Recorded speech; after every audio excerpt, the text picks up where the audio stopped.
రాష్ట్ర అధికార ప్రతినిధి పుల్లారావు గారు మరియు నేను అభిషేక్ జగిని పాల్గొంటాం. మీడియాని ఉద్దేశించి మాట్లాడవలసిందిగా మహేశ్వర్ రెడ్డి గారిని కోరుతున్నాను. అందరికీ నమస్కారం. ఈరోజు తెలంగాణ రాష్ట్రంలో ఒక విచిత్రమైన పరిస్థితి నెలకొన్నది. మైకులు దొరికితే ముఖ్యమంత్రి రేవంత్ రెడ్డి నూటికి ఎంత వస్తుందంత మాట్లాడడం అలవాటైంది. అనేకమైనటువంటి అబద్ధాలు, అవాస్తవాలు, అనేకమైనటువంటి ప్రగల్భాలు పలకడం ఆయనకు అలవాటైంది.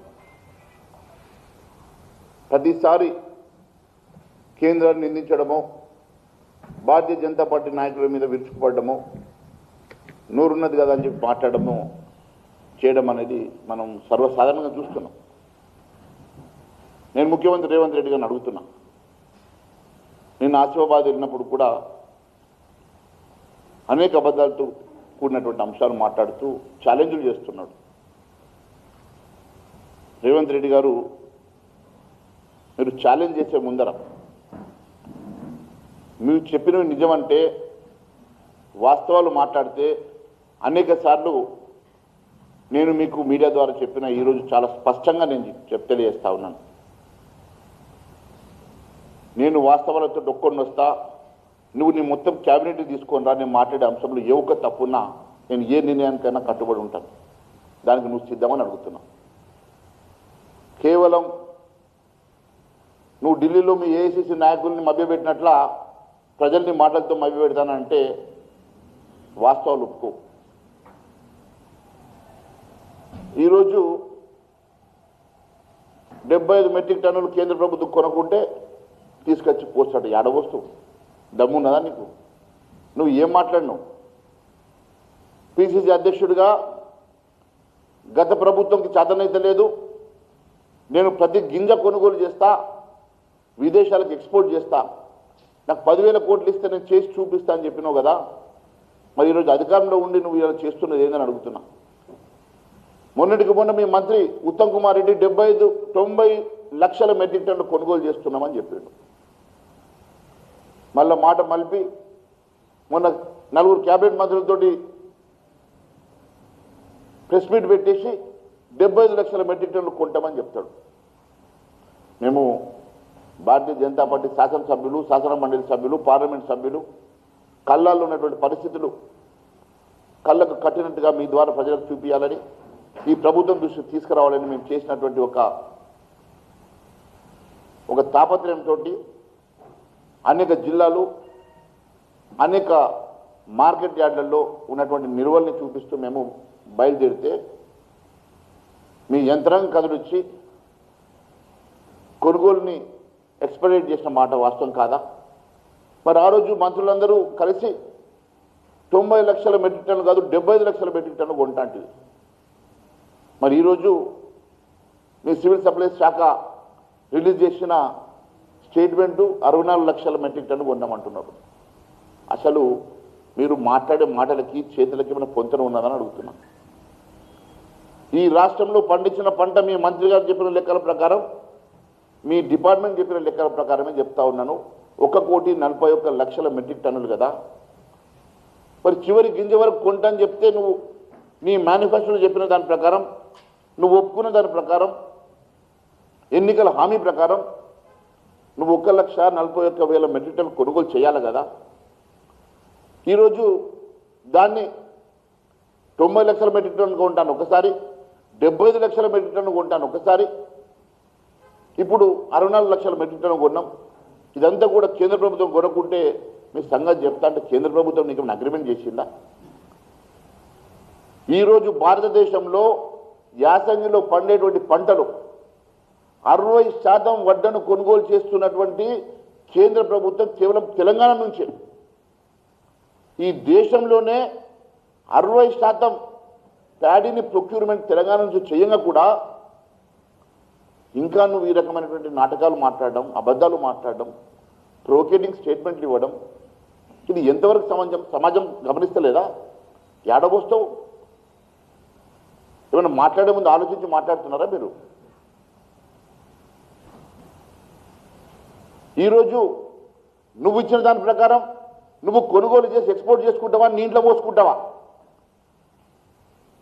ఈరోజు చివరి గింజ వరకు కొనుగోలు చేయకుంటే మేము రైతులను తీసుకొచ్చి నీ ఇంటి ముందు కూర్చుంటాం. మేము వడ్లను తీసుకొచ్చి మీ గాంధీ భవన్లో పోయమంటావా, మీ ఇంట్లో పోయమంటావా చెప్పు. నోటికి ఎంత వస్తుందో మాట్లాడే నువ్వు కనీసం ఆలోచన చేస్తున్నావని అడుగుతున్నా. ఈరోజు కనీసం పండించిన దాంట్లో సగం కూడా కొనుక్కోలేనటువంటి అసమర్థ ప్రభుత్వం నీది కాదని అడుగుతున్నా. పండించే పంటలో సగం కూడా కొనుగోలు చేయాలన్నటువంటి నువ్వు ఈరోజు మాట్లాడే అర్హత నీకు ఉన్నదా? పూర్తిగా వైఫల్యం చెందినటువంటి ఆ గత ప్రభుత్వం కూడా నీకన్నా మంచిగా ఉన్నది కదా. ఈరోజు నువ్వు గత ప్రభుత్వం కన్నా నీ ప్రభుత్వం ఇంకా మీరిద్దరు కలిసి రాష్ట్రాన్ని నాశనం చేసినమాట వాస్తవం కాదా? రైతాంగం అంతా ఈరోజు రోడ్ల మీద కుప్పలు పోసుకొని కాపలా కాస్తూ ఎండకు ఎండుతుంటే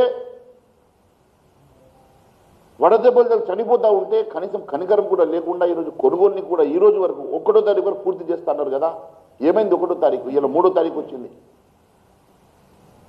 ఈరోజు 3వ తారీఖు కూడా మీ ఇచ్చినటువంటి మీ డిపార్ట్మెంటల్ స్టేట్మెంటు 64 లక్షల మెట్రిక్ టన్నులు అంటున్నారు. మరి మీరు చెప్పిన 90 లక్షల మెట్రిక్ టన్నులు అంటే ఇంకెంత కొనుగోలు చేయాలా? ఎన్ని రోజులు కొనుగోలు చేస్తాం? నీకు ఇన్ఫ్రాస్ట్రక్చర్ ఏంది? ఇప్పటికే 2400 సెంటర్లు మూసేసిన అని చెప్తున్నావు. ఇదేనా నువ్వు రైతుల పట్ల నీకున్నటువంటి ప్రేమ? ఇచ్చిన మాటకు కట్టుబడి నువ్వు ఈరోజు అధికారంలో కొనసాగేటువంటి అర్హత నీకున్నదా అని అడుగుతున్నా. మొక్కల సంగతి అంతే, జొన్నల సంగతి అంతే, సన్ఫ్లవర్ సంగతి అంతే. నీకు దమ్ము ధైర్యం ఉంటే ముఖ్యమంత్రి రేవంత్ రెడ్డి గారిని అడుగుతా ఉన్నాను, దమ్ము ధైర్యం ఉంటే నువ్వు ఎక్కడికి రమ్మంటే అక్కడికి నేను వస్తాను, ఓపెన్ డిబేట్కి నేను సిద్ధమని చెప్పి తెలియజేస్తా ఉన్నాను. నువ్వు సిద్ధమని అడుగుతున్నా. నేను చెప్పిన దాంట్లో ఏ ఒక చిన్న తప్పున్నా నేను దేనికైనా సిద్ధం, దానికి నువ్వు సిద్ధమని అడుగుతున్నా. తప్పుడు స్టేట్మెంట్లతోటి తప్పుడు మాటలతోటి ఎంతసేపు ప్రజల్ని మభ్యపెట్టే కార్యక్రమాలు, డైవర్ట్ పాలిటిక్స్ చేస్తూ ఉన్నాం. ఈరోజు నీవు చెప్పిన 1వ తారీఖు అయిపోయింది, ఈరోజు 3వ తారీఖు వచ్చింది. మరి ఆ పంటను ఎక్కడ తీసుకురమ్మంటావు అడుగు, నేను తీసుకొచ్చి నీ ఇంట్లో పోయమంటావా చెప్పు. ఈ రకంగా రైతుల్ని మోసం చేస్తున్నట్టే నువ్వు అధికారంలో ఉండేటువంటి అధికారం నీకు లేదు. తక్షణం నీకు చేత కాకుండా దిగిపో. రైతులకు మాత్రం గోస బుట్టించొద్దు, గోస బుట్టుకోవచ్చు అని చెప్పి నేను అడుగుతా ఉన్నా. రైతులను గోస పెట్టేటువంటి నీ ప్రభుత్వం, రైతును ఏడిపించేటువంటి నీ ప్రభుత్వం, ఈరోజు ఒక్క క్షణం కూడా ఈ ప్రభుత్వం కొనసాగేటువంటి అర్హత మీకు లేదు అని చెప్పి తెలియజేస్తున్నా. అనేక అబద్ధాలు. ఈరోజు గృహ నిర్మాణ సంగతట 1,00,000 ఇళ్ళు నిర్మాణం చేసినాడు. ఎక్కడికి చేసిన 1,00,000 ఇళ్ళు? ఎవరు మీ గృహమంత్రిని, ఎవరు మీ ఆర్థిక మంత్రి? నువ్వు కలిసి ముగ్గురు ఏడకొస్తారో చెప్పు, నేను వస్తా.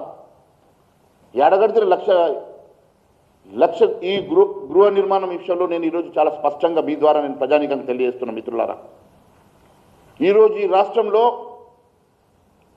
మొన్న బడ్జెట్ సెషన్లో కూడా నేను మాట్లాడినా, ఈరోజు కూడా నేను స్పష్టంగా మాట్లాడుతూ ఉన్నాను. గత బడ్జెట్ సెషన్లో 7,000 కోట్ల రూపాయలు మీరు బడ్జెట్లో పెట్టిన మాట వాస్తవమా కాదా? దాంట్లో నుంచి 4,644 కోట్ల రూపాయలు కేంద్రం ఇచ్చిన మాట వాస్తవమా కాదా? మరి 4,644 కోట్లు యాజ్ ఇట్ ఈజ్ రివర్స్ డిస్ట్రిబ్యూషన్లో పెట్టి ఖర్చు పెడుతున్నావు కదా. బ్యాలెన్స్ మరి 2,360 కోట్ల రూపాయలు మరి నువ్వు ఖర్చు పెట్టాల్సినటువంటి రాష్ట్ర ప్రభుత్వం ఖర్చు పెట్టాల్సిన డబ్బులకు వెళ్ళి నువ్వు రివర్స్ ఎస్టిమేషన్లో తగ్గించి 646 కోట్లకు తగ్గించినావంటే నీ వాటాను పూర్తిగా ఎత్తేసి కేంద్ర ప్రభుత్వం నిధులు మాత్రమే ఖర్చు చేస్తున్నమాట వాస్తవం కాదా? ఒకవేళ పూర్తిగా 1,00,000 ఇళ్ళు కూడా నువ్వు నిర్మాణం చేయాలంటే కూడా దానికి కావాల్సిన పూర్తి అమౌంట్ ఒకవేళ ఇచ్చి ఉంటే కూడా 5,000 కోట్లు మాత్రమే. పూర్తిగా 5,000 కోట్ల రూపాయలు ఇప్పటి వరకు 5,000 కోట్ల రూపాయలు ఎక్కడ కూడా పేమెంట్ చేయలేదు. 1,00,000 ఇళ్ళు పూర్తి అయినట్టుగా 1,00,000 ఇళ్ళకు పూర్తిగా డబ్బు ఇచ్చినట్టుగా ఎక్కడ కూడా ఆధారాలు లేవు. అంటే కేంద్రం ఇచ్చిన 4,644 కోట్ల రూపాయలు మాత్రమే నువ్వు ఖర్చు పెడుతూ ఈరోజు గొప్పలు చెప్పుకునేటువంటి నువ్వు ఈరోజు ఇందిరమ్మ ఇండ్లు అని పెట్టేదానికి సిగ్గునని అడుగుతున్నా.